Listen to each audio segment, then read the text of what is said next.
আমন্ত্রণ সব খবরে আপনাদের সঙ্গে আছি আমি নাবিলা সোহার। জনগণের সব সমস্যার সমাধান করতে পারবে কেবল গণতান্ত্রিক ও নির্বাচিত সরকার। রাজধানীর ভাসানটেকে নিজ নির্বাচনী এলাকায় আয়োজিত জনসভায় যোগ দিয়ে কথা বলেছেন বিএনপির চেয়ারম্যান তারেক রহমান। বলেন, অতীতে সরকার গঠন করে দেশের মানুষের ভাগ্যের পরিবর্তন এনেছিল বিএনপি। দেশ পুনর্গঠনে আগামী নির্বাচনেও ধানের শীষে ভোট চান তিনি।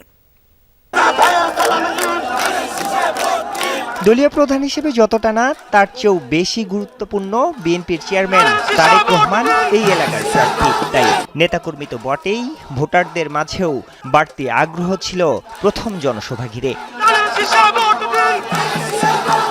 দলীয় পতাকা আর রং বেরঙের সজ্জায় যারা হাজির হয়েছিলেন সভাস্থলে, সবার কণ্ঠে ছিল ধানের শীষ আর জাতীয়তাবাদের স্লোগান। জনসভা শুরুর ঘণ্টা দুয়েক আগেই কানায় কানায় পূর্ণ হয়ে যায় ভাসানটেকের বিআরপি মাঠ। সন্ধ্যা 6:30টায় স্ত্রী জুবাইদা রহমানকে সাথে নিয়ে মঞ্চে ওঠেন তারেক রহমান। উচ্ছ্বাসে ফেটে পড়ে পুরো মাঠ, আশেপাশের এলাকা ছাড়িয়ে স্লোগান পৌঁছে যায় সদূরে। বক্তব্যের শুরুতেই তারেক রহমান মঞ্চে ডেকে নেন একজন নারী গার্মেন্টস কর্মী, একজন ভ্যান চালক এবং একজন শিক্ষার্থীকে। জানতে চান ভাসানটেকের সমস্যা, সম্ভাবনার কথা। মূল চাওয়াটা কি আপনাদের? মূল চাওয়াটা হলো আপনাদের সরকার হতে পারে তাহলে আমাদেরকে একটা পুনর্বাসন করার একটা ব্যবস্থা করে দিতে হবে। এটাই হলো আমাদের চাওয়া। এটা মূল চাওয়া। সমস্যাগুলো সমাধানের প্রতিশ্রুতি দিয়ে ধানের শীষে ভোট চান বিএনপি প্রধান।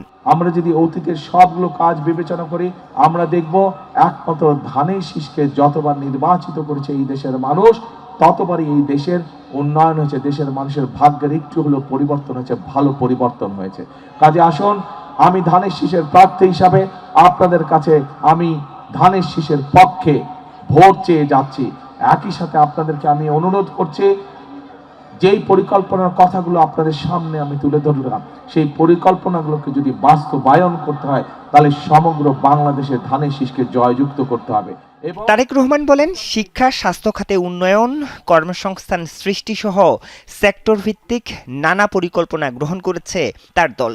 দেশের মানুষ পরিবর্তন চায় উল্লেখ করে সুশাসন প্রতিষ্ঠায় বিএনপিকে ভোট দেওয়ার আহ্বান জানান তিনি। আমরা সিদ্ধান্ত গ্রহণ করেছি, আমরা পরিকল্পনা গ্রহণ করেছি।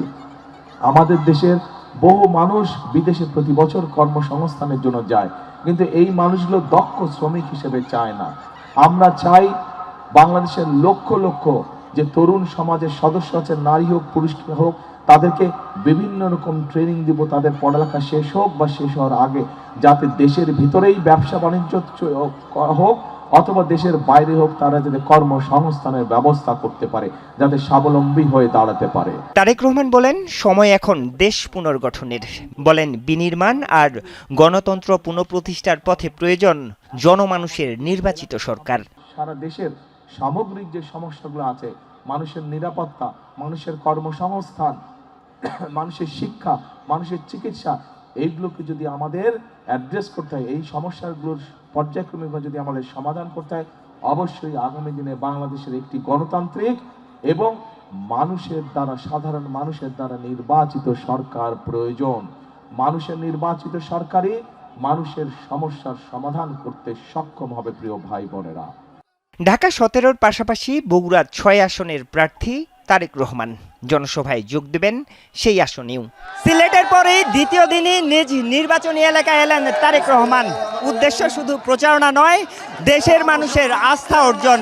বিশাল এই জনসমুদ্রের মুখোমুখি দাঁড়িয়ে তারেক রহমান আবারও দিলেন দেশ গড়ার প্রতিশ্রুতি। এখন দেখার বিষয়, ভোটাররা সেই প্রতিশ্রুতির কতটুকু প্রতিদান দেন। আরিফুর রহমান সবুজ, যমুনা নিউজ, ঢাকা। শেখ হাসিনা যেসব কর্মী সমর্থকদের ফেলে রেখে ভারতে পালিয়ে গেছেন, বিএনপি সেসব কর্মী সমর্থকদের পাশে আছে। ঠাকুরগাঁওয়ে নিজ নির্বাচনী এলাকায় পথসভায় এমন মন্তব্য করেন বিএনপি মহাসচিব মির্জা ফখরুল ইসলাম আলমগীর। শুক্রবার বিকেলে ঠাকুরগাঁও 1 আসনের দেবীপুরে নির্বাচনী পথসভায় যোগ দেন তিনি। আওয়ামী লীগের আমলে যারা অন্যায় করেছে কেবল তাদেরই শাস্তির আওতায় আনা হবে বলে জানান মির্জা ফখরুল। বিএনপি মহাসচিব অভিযোগ করেন, একটি দল হিন্দু মুসলমান ভাগ করতে চাইছে, তবে বিএনপি তা চায় না। বিএনপি এদেশের সকল ধর্মের মানুষের সমান নিরাপত্তা নিশ্চিত করতে চায়। ধানের শীষ উন্নয়নের প্রতীক উল্লেখ করে সবাইকে বিএনপিতে ভোট দেওয়ার আহ্বান জানান মির্জা ফখরুল। যারা দেশের স্বাধীনতায় বিশ্বাস করে না, জনগণকে বিভ্রান্ত করতে চায়, ভোটের মাধ্যমে জবাব দেওয়ার আহ্বান জানান তিনি।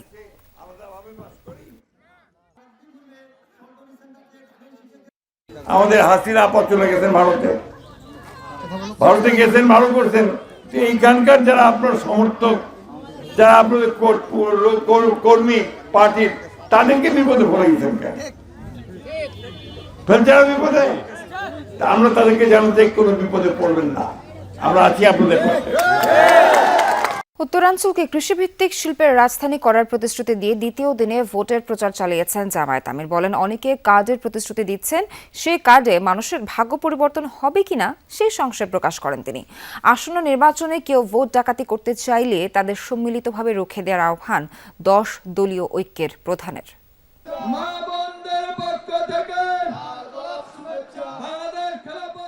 উত্তরাঞ্চল সফরের মধ্য দিয়ে দ্বিতীয় দিনের নির্বাচনী প্রচার শুরু করেন জামাত নেতৃত্বাধীন 10 দলীয় নির্বাচনী ঐক্যের শীর্ষ নেতা ডাক্তার শফিকুর রহমান। সর্ব উত্তরের জেলা পঞ্চগড় 1 আসনে ঐক্যের প্রার্থী সার্জিস আলমের পক্ষে প্রচার চালান জামাতের আমির। জামাত এবার ইনশাআল্লাহ সরকার গঠন করবে। পঞ্চগড় 1 আসনে আমাদের সার্জিস ভাই বিপুল ভোটে শাপলাকলি মার্কায় ভোট পাবে। তিনি আমাদের জুলাই যোদ্ধা এবং কি তিনি সেই 5 আগস্টে প্রথম সারির সাজিদ আলম, অনেকেই তাকে ভোট দেবে ইনশাল্লাহ। বিপুল ভোটে আমাদের পঞ্চায়েতে এমপি হবে ইনশাল্লাহ। আমাদের 10 দলীয় ঐক্য জোটের মাধ্যমে সাজিদ ভাইকে এখানে প্রার্থী করা হয়েছে, ইনশাল্লাহ বিপুল জয় হবে ইনশাল্লাহ। জনসভায় 10 দলীয় ঐক্যের শীর্ষ নেতারা বলেন, নতুন করে ফ্যাসিবাদ জন্ম নিতে চাইলে তাদের 5 আগস্টের মতো প্রতিহত করা হবে।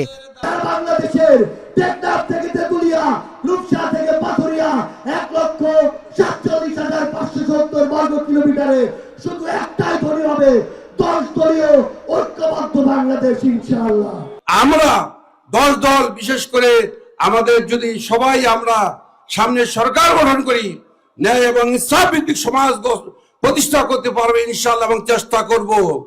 প্রধান অতিথির বক্তব্যে জামাত আমির বলেন, একটি দলের মতো 10 দলীয় ঐক্যের কাছে কোনো কার্ড নেই, দেশের মানুষের ভালোবাসাই তাদের পুঁজি।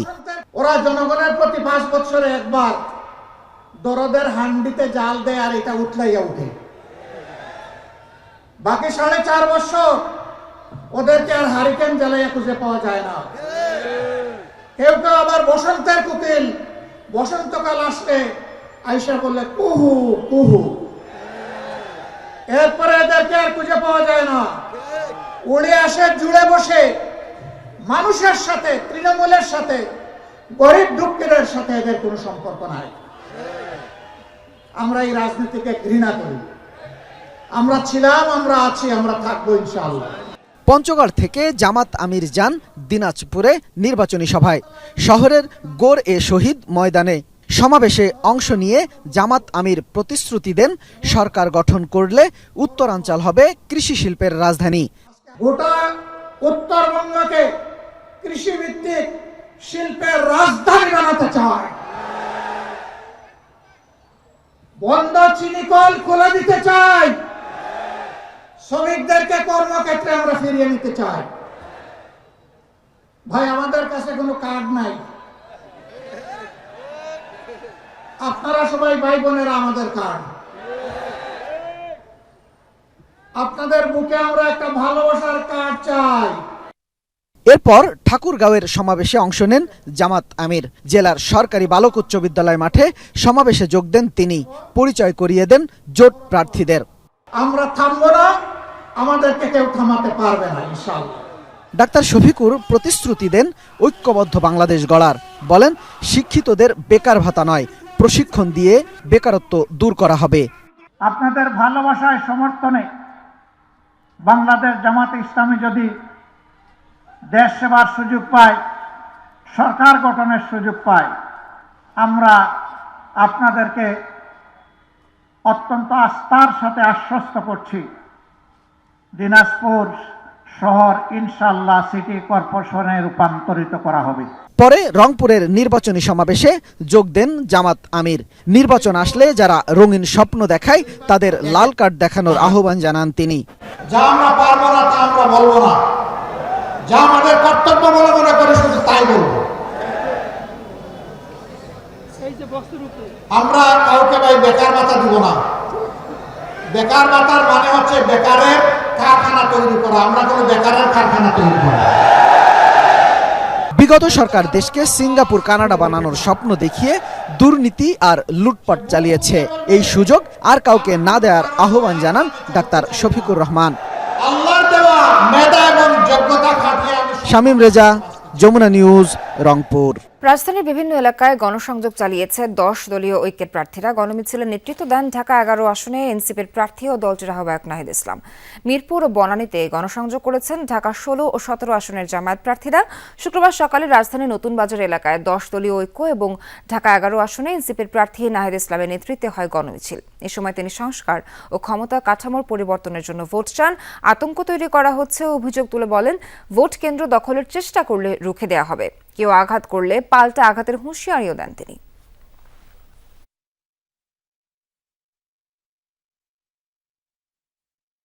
কেউ যদি হুমকি দেয়, কেউ যদি ভয় দেখানোর চেষ্টা করে, আমরা প্রতিরোধ করবো, পাল্টা আঘাত তৈরি করবো ইনশাল্লাহ। ভোট কেন্দ্র দখলের যদি পায়তারা থাকে, সিল মারার যদি পায়তারা থাকে, সেই পায়তারা আপনারা আগেই ভুলে যান, কারণ সেটা সফল হবে না। মিরপুর 7 নম্বর সেক্টরের প্রচারণা চালান ঢাকা 16 আসনের জামায়াত ইসলামের প্রার্থী অবসরপ্রাপ্ত কর্নেল আব্দুল বাতেন। সকালে মিরপুর 11 নম্বর মেট্রো স্টেশন থেকে শুরু করে 7 নম্বরের বিভিন্ন অলিগলিতে চালান গণসংযোগ। এ সময় দুর্নীতিমুক্ত ও সুশাসনের বাংলাদেশ করতে সবার সমর্থন কামনা করেন তিনি। তাদের আশ্বাস, জামাত ইসলামের হাতে যদি দেশ পরিচালনার সুযোগ আসে তাহলে দেশে দুর্নীতি কমবে, দেশে সুশাসন প্রতিষ্ঠিত হবে এবং দেশে যে উন্নয়ন বাজেট যেটা সেটা সঠিকভাবে ব্যয় হবে এবং দেশের উন্নতি হবে। শুক্রবার ছুটির দিনে জমজমাট ছিল ত্রয়োদশ জাতীয় সংসদ নির্বাচনের প্রচারণা। দ্বিতীয় দিনে বড় দলগুলোর প্রার্থীর পাশাপাশি জোরে সোরে প্রচারণা শুরু করেছে ছোট দল ও স্বতন্ত্র প্রার্থীরাও। ইসলামী আন্দোলনের আমির মোহাম্মদ রেজাউল করিম ঢাকা 5 আসনের প্রার্থী। শুক্রবার সন্ধ্যায় যাত্রাবাড়ির কাজলায় নির্বাচনী সমাবেশে তিনি বলেন, যারা বিশ্বস্ত বন্ধুর সঙ্গে প্রতারণা করেছে তাদের হাতে দেশ নিরাপদ নয়। রাজধানীর উত্তরখানে ঢাকা 18 আসনের প্রার্থী নাগরিক ঐক্যের সভাপতি মাহমুদুর রহমান মান্না জনসংযোগ চালান। বৈষম্যহীন ন্যায়ভিত্তিক বাংলাদেশের প্রত্যাশা তুলে ধরেন তিনি। গণসংযোগে ছিলেন স্বতন্ত্র প্রার্থীরাও। ঢাকা 9 আসনের স্বতন্ত্র প্রার্থী তাসনিম জারা চষে বেড়ান ঢাকা 9 আসনের বিভিন্ন এলাকা, কথা বলেন ভোটারদের সাথে। সবার স্বাস্থ্যের অধিকার, শিক্ষার অধিকার, কথা বলার অধিকার যাতে কেউ কেড়ে না নেয়, সেটার জন্য আসলে রাজনৈতিক সদিচ্ছার বিকল্প থাকে না, সেজন্যই আসা। ভোটে আমরা এমন একটা সরকার নির্বাচিত করব যেই সরকার আমাদের 24-এর গণঅভ্যুত্থানের এই আশা আকাঙ্ক্ষাগুলো পূরণ করবে। ওরা ক্ষমতায় যাওয়ার রঙিন স্বপ্ন দেখেছে, আমাদের বাংলাদেশের মানুষকে আবার ধোঁকা দেওয়া বিভিন্ন নীল নকশা তৈরি করেছে। 21 বছর পর চট্টগ্রামে যাচ্ছেন বিএনপির চেয়ারম্যান তারেক রহমান। আগামী 25 জানুয়ারি পোলো গ্রাউন্ড মাঠে চট্টগ্রাম বিভাগীয় মহাসমাবেশে যোগ দেবেন তিনি। এ উপলক্ষে চলছে ব্যাপক প্রস্তুতি। শুক্রবার সকালে মহাসমাবেশের মাঠ পরিদর্শন করেন চট্টগ্রাম মহানগর বিএনপির আহ্বায়ক এরশাদুল্লাহ এবং সদস্য সচিব নাজিমুর রহমান সহ নেতাকর্মীরা। মাঠের সার্বিক অবস্থা, মঞ্চ স্থাপন, প্রবেশ ও বহির্গমন পথ, পরিচ্ছন্নতা, নিরাপত্তা সম্পর্কে খোঁজ নেন তারা। জানান এরই মধ্যে আইনশৃঙ্খলা রক্ষাকারী বাহিনীর সাথে বৈঠক সহ প্রস্তুতি প্রায় শেষ দিকে। মহাসমাবেশকে ঘিরে চট্টগ্রামে সাজ রব ব্যানার ফেস্টুনে ছেয়ে গেছে পুরো চট্টগ্রাম।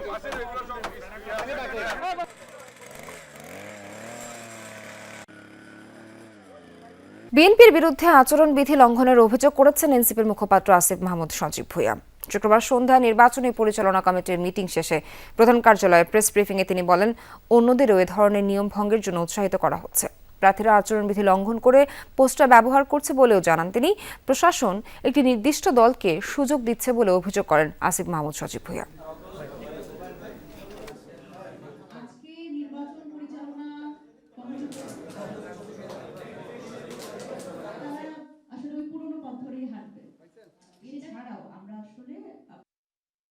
বাংলাদেশের অন্যতম একটি রাজনৈতিক দল, তারা তাদের নির্বাচনী প্রচারণা শুরুই করেছেন আচরণবিধি লঙ্ঘনের মধ্য দিয়ে। আমরা দেখেছি যে বিএনপির চেয়ারপারসন জনাব তারেক রহমান নির্বাচনী প্রচারণা করছেন, তবে সেক্ষেত্রে তারা আচরণবিধি লঙ্ঘন করছেন, যেখানে নির্বাচনী প্রচারণায় মাইক ব্যবহার এবং সাউন্ড বক্স ব্যবহারের সময় নির্ধারণ করে দেয়া আছে দুপুর 2টা থেকে রাত 8টা পর্যন্ত, কিন্তু আমরা তাদেরকে রাত 12টা এমনকি ভোর 4টা এমন সময়ও দেখছি তারা আচরণবিধি লঙ্ঘন করে মাইক এবং সাউন্ড বক্স ব্যবহার করছেন, জনসভা করছেন। প্রবাসীদের জন্য পোস্টাল ব্যালটে ভোটাধিকার প্রয়োগের সময় আরও 1 সপ্তাহ বাড়ানোর দাবি জানিয়েছে জামায়াতে ইসলামী। শুক্রবার সন্ধ্যায় রাজধানী মগবাজারে এক বৈঠক শেষে সংবাদ সম্মেলনে কথা বলেন দলটির সহকারী সেক্রেটারি জেনারেল ইহসানুল মাহবুব জুবায়ের। তিনি বলেন, এবারই প্রথম প্রবাসীরা পোস্টাল ব্যালটের মাধ্যমে ভোটাধিকার প্রয়োগের সুযোগ পেয়েছেন, কিন্তু ভোট প্রদানের শেষ সময় 25 জানুয়ারি নির্ধারণ করা হয়েছে। মধ্যপ্রাচ্য, যুক্তরাজ্য ও যুক্তরাষ্ট্রের সাপ্তাহিক ছুটির জটিলতায় 25 জানুয়ারির মধ্যে ভোটাধিকার প্রয়োগ করা জটিল। তাই প্রবাসীদের ভোটাধিকার প্রয়োগ নিশ্চিত করতে আরও 1 সপ্তাহ সময় বাড়াতে নির্বাচন কমিশনের প্রতি আহ্বান জানান তিনি। 2024 সালের 5 আগস্টের গণঅভ্যুত্থানের পর দেশকে সন্ত্রাস, চাঁদাবাজ ও দুর্নীতিমুক্ত করার একটি সুবর্ণ সুযোগ সৃষ্টি হয়েছিল, কিন্তু সেই সুযোগ নষ্ট করা হয়েছে বলে মন্তব্য করেছেন ইসলামী আন্দোলনের আমির চরমোনাই পীর মুফতি রেজাউল করিম। শুক্রবার বিকেলে ফতুল্লার নারায়ণগঞ্জ 4 আসনের হাতপাখা প্রতীকের প্রার্থী মুফতি ইসমাইল সিরাজীর নির্বাচনী জনসভায় তিনি এসব কথা বলেন। তিনি বলেন, ইসলামী আন্দোলন প্রথমে 5 দল এবং পরে 8 দল নিয়ে ঐক্যবদ্ধভাবে এক বাক্স নীতির মাধ্যমে ইসলামের আদর্শ বাস্তবায়নের উদ্যোগ নিয়েছিল। তবে একটি দল এককভাবে ক্ষমতায় যাওয়ার স্বপ্নে সে ঐক্য ভেঙে দিয়েছে। তাই তরুণদের প্রথম ভোট ইসলামের পক্ষে দেওয়ার আহ্বান জানান তিনি। স্বার্থন্বেষী কিছু মহল, স্বার্থন্বেষী দল এটাকে, এই ইসলামের পক্ষে বাক্সটাকে তারা ব্ল্যাকমেইল করে, আমাদেরকে ধোঁকা দিয়ে, বিভিন্ন প্রতারণা করে এটাকে ছিনিয়ে নিয়ে সেখানে তারা কি করলো, ক্ষমতায় যাওয়া একটা রঙ্গি স্বপ্ন দেখে ফেল। নির্বাচনী সভায় চেয়ারে বসাকে কেন্দ্র করে কিশোরগঞ্জের অষ্টগ্রামে বিএনপি ও যুবদলের নেতাকর্মীদের মধ্যে মারামারি হয়েছে। এতে দুপক্ষের অন্তত 30 জন আহত হয়। শুক্রবার সন্ধ্যায় উপজেলার কাস্তুল ইউনিয়নের ভাতশালা গ্রামে এই ঘটনা ঘটে। স্থানীয়রা জানায়, কিশোরগঞ্জ 4 আসনে বিএনপি মনোনীত প্রার্থী অ্যাডভোকেট ফজলুর রহমানের সমর্থনে নির্বাচনী সভা চলছিল। অসুস্থ থাকায় তিনি সভায় উপস্থিত ছিলেন না। এক পর্যায়ে কাস্তুল ইউনিয়ন যুবদলের সাধারণ সম্পাদক মাহবুব আলম কিসমতের নেতৃত্বে একটি মিছিল সভাস্থলে পৌঁছায়। এ সময় চেয়ারে বসা নিয়ে 2 নম্বর ওয়ার্ড বিএনপির সভাপতি সাদেক মিয়ার সমর্থকদের সাথে যুবদল নেতাকর্মীদের কথা কাটাকাটি হয়। এ নিয়ে 2 গ্রুপের সংঘর্ষ হয়। পরে পুলিশ পরিস্থিতি নিয়ন্ত্রণে আনে।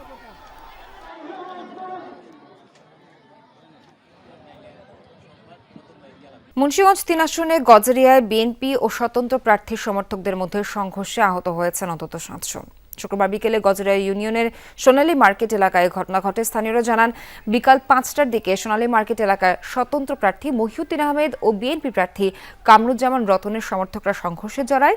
এতে উভয় পক্ষের অন্তত 7 জন আহত হয়। তাদের উদ্ধার করে হাসপাতালে ভর্তি করা হয়েছে। পুলিশ গিয়ে পরিস্থিতি নিয়ন্ত্রণে এনেছে। এই ঘটনায় এলাকায় উত্তেজনা বিরাজ করছে।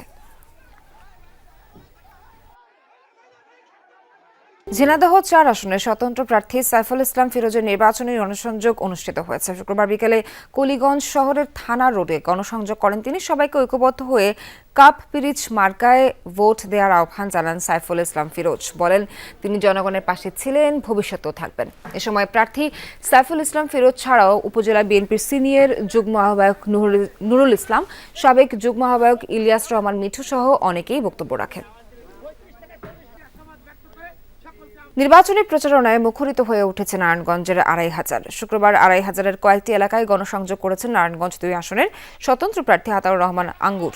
ভোটারদের সাথে কুশল বিনিময় করেন তিনি। এলাকায় নিজের উন্নয়ন কর্মকাণ্ড তুলে ধরে 3 বারের সাবেক এই সংসদ সদস্য কলস মার্কায় ভোট চান। এদিকে আনুষ্ঠানিকভাবে প্রচার শুরু করেছেন নারায়ণগঞ্জ 2 আসনের জামায়াত ইসলামের প্রার্থী অধ্যাপক ইলিয়াস মোল্লা। 10 দলীয় নির্বাচনী জোটের নেতাকর্মীরা এতে অংশ নেন।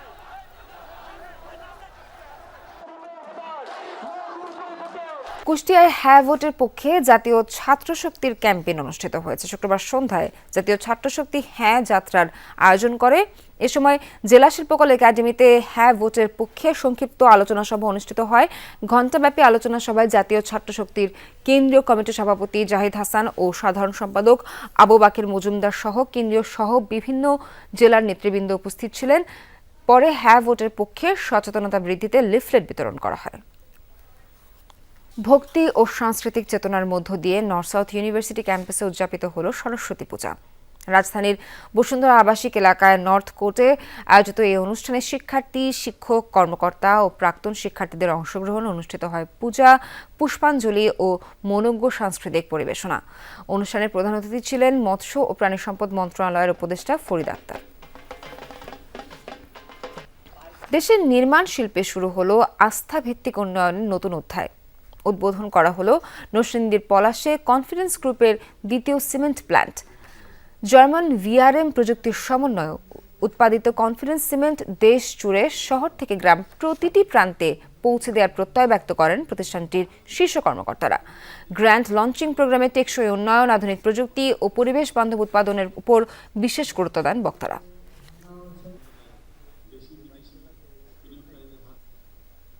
দর্শক, শেষ করছি আজকে সব খবরের আয়োজন। সঙ্গে থাকার জন্য সবাইকে ধন্যবাদ।